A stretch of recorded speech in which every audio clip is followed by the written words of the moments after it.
मंत्रिमंडल के मेरे सहयोगी श्रीमान Rajnath ji, chief of defence staff general Bipin Rawat ji, सेना के तीनों अंगों के प्रमुख, भारत सरकार के सभी उपस्थित उच्चाधिकारी, उद्योग जगत के सभी साथी, नमस्कार। मुझे खुशी है कि भारत में रक्षा उत्पादन से जुड़े हुए सभी अहम स्टेक होल्डर्स आज यहां मौजूद हैं। इस सेमिनार के आयोजन के लिए रक्षा मंत्री राजनाथ जी और उनकी पूरी टीम को मैं बहुत बहुत बधाई देता हूं।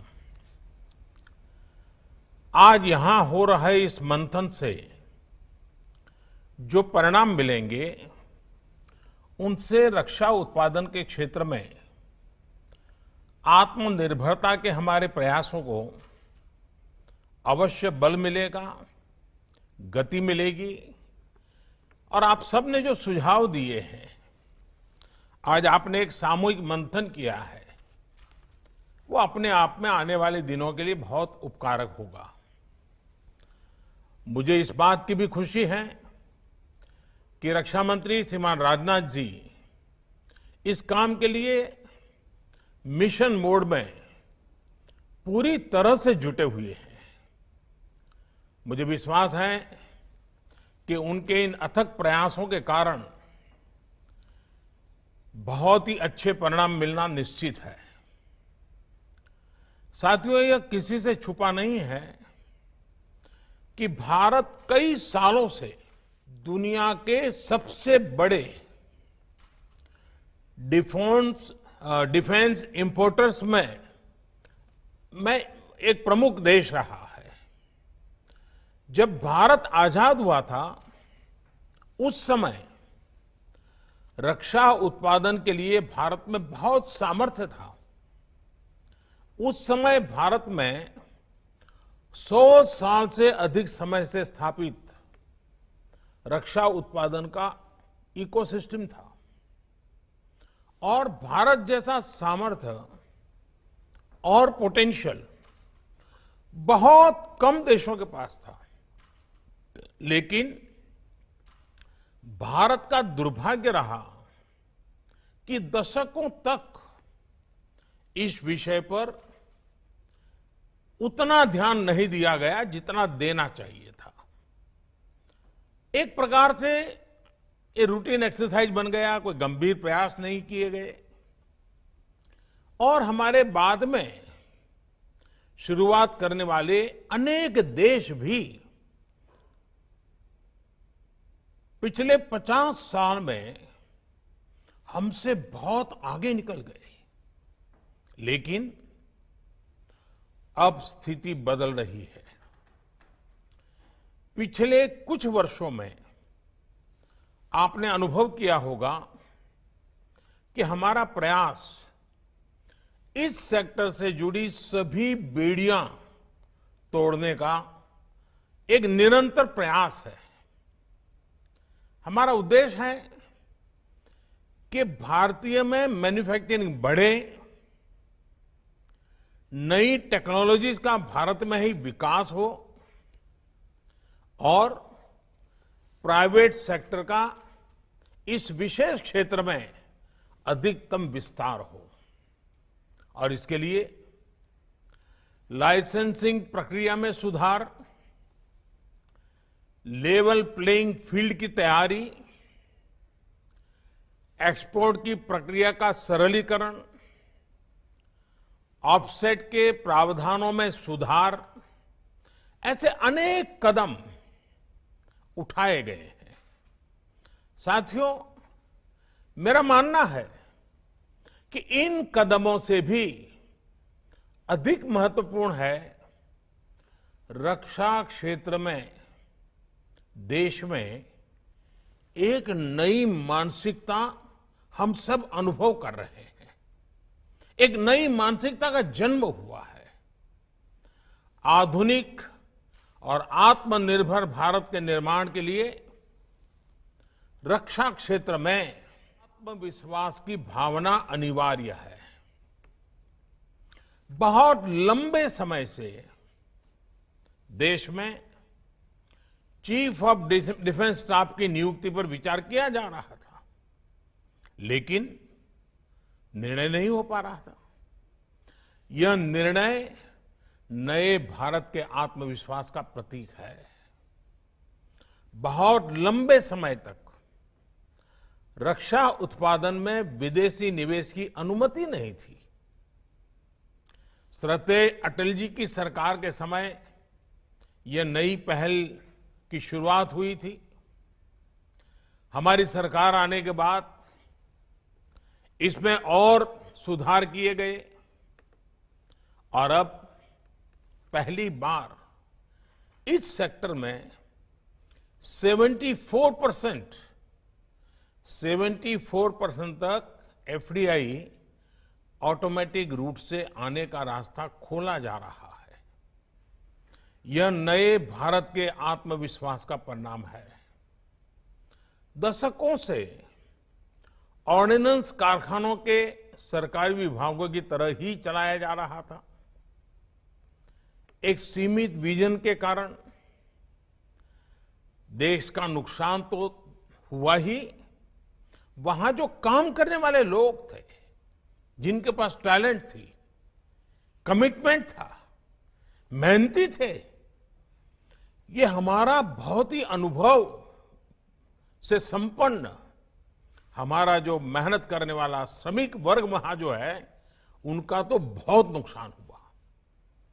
जिस सेक्टर में करोड़ों लोगों के रोजगार के अवसर बन सकते थे, उसका इकोसिस्टम बहुत ही सीमित रहा।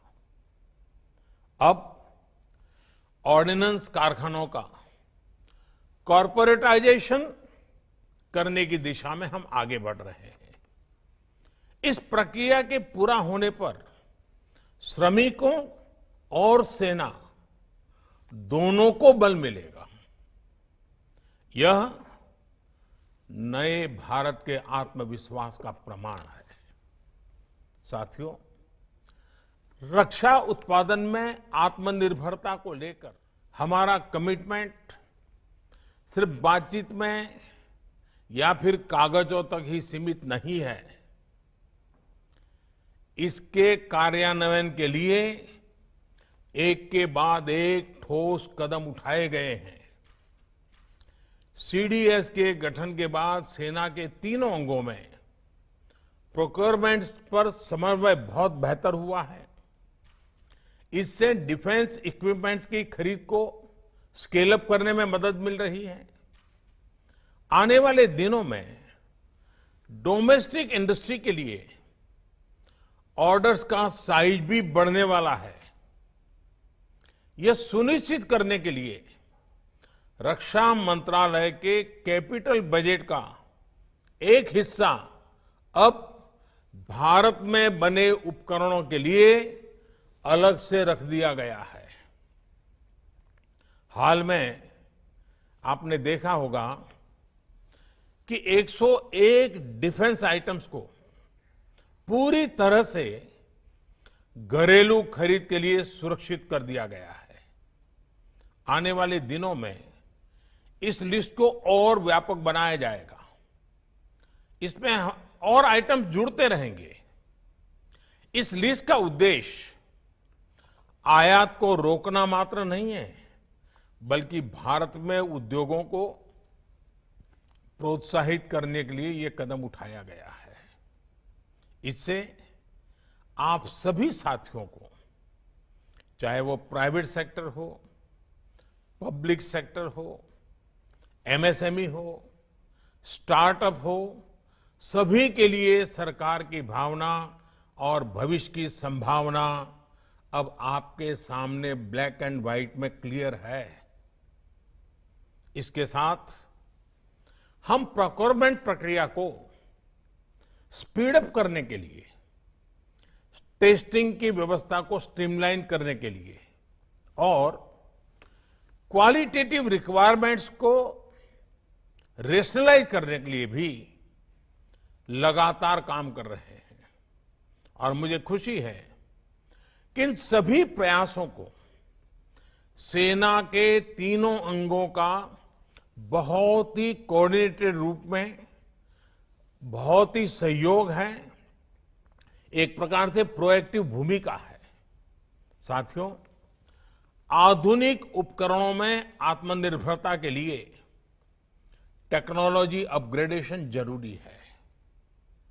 जो उपकरण आज बन रहे हैं उनका नेक्स्ट जनरेशन तैयार करने पर काम करना भी आवश्यक है और इसके लिए डीआरडीओ के अलावा प्राइवेट सेक्टर में और एकेडमिक इंस्टीट्यूशंस में भी रिसर्च और इनोवेशन को प्रोत्साहित किया जा रहा है। टेक्नोलॉजी ट्रांसफर की सुविधा से हटकर फॉरेन पार्टनर्स के साथ जॉइंट वेंचर्स के माध्यम से को प्रोडक्शन के मॉडल पर बल दिया जा रहा है। भारत के मार्केट साइज को देखते हुए हमारे फॉरेन पार्टनर्स के लिए अब भारत में ही प्रोडक्शन करना सबसे उत्तम विकल्प है। साथियों, हमारी सरकार ने शुरू से ही रिफॉर्म, परफॉर्म एंड ट्रांसफॉर्म इस मंत्र को लेकर के हमने काम किया है। रेड टेपिज्म कम करना और रेड कारपेट बिछाना, यही हमारा प्रयास रहा है। ईज ऑफ डूइंग बिजनेस को लेकर 2014 से अब तक जो सुधार किए गए हैं उनका परिणाम पूरे विश्व ने देखा है। Intellectual property, taxation, insolvency and bankruptcy, यहां तक कि स्पेस और एटॉमिक एनर्जी जैसे बहुत कठिन और जटिल ऐसे जो विषय माने जाते हैं उन विषयों पर भी हमने रिफॉर्म्स करके दिखाए हैं।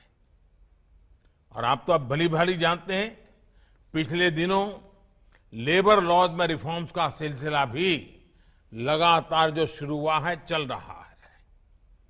कुछ साल पहले तक इस प्रकार के विषयों पर सोचा भी नहीं जाता था और आज ये रिफॉर्म्स जमीन पर उतर चुके हैं।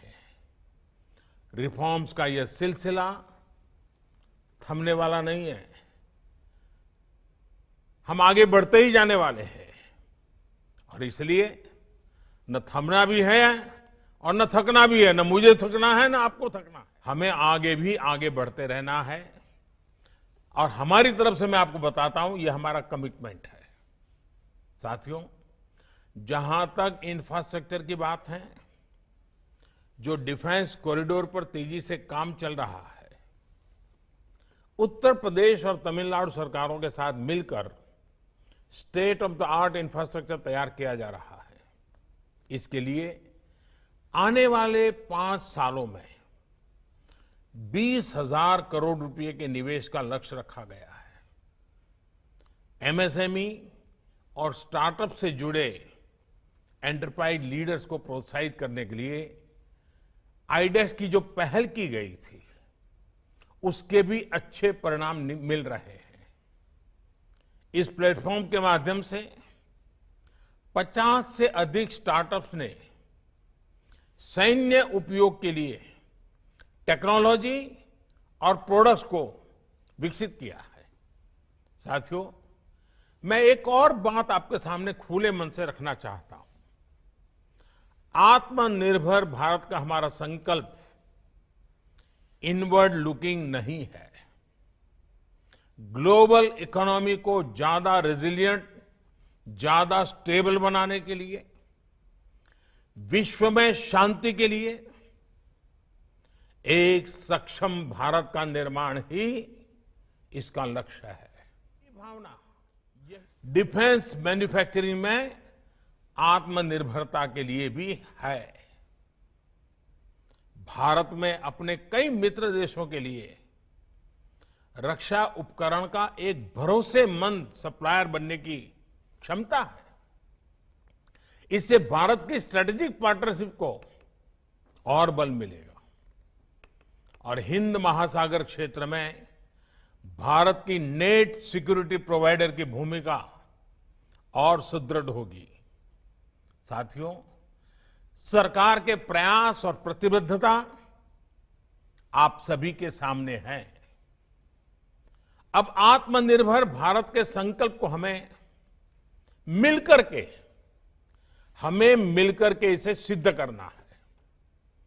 चाहे प्राइवेट सेक्टर हो या पब्लिक सेक्टर हो या फिर हमारे फॉरेन पार्टनर्स, आत्मनिर्भर भारत सभी के लिए विन विन।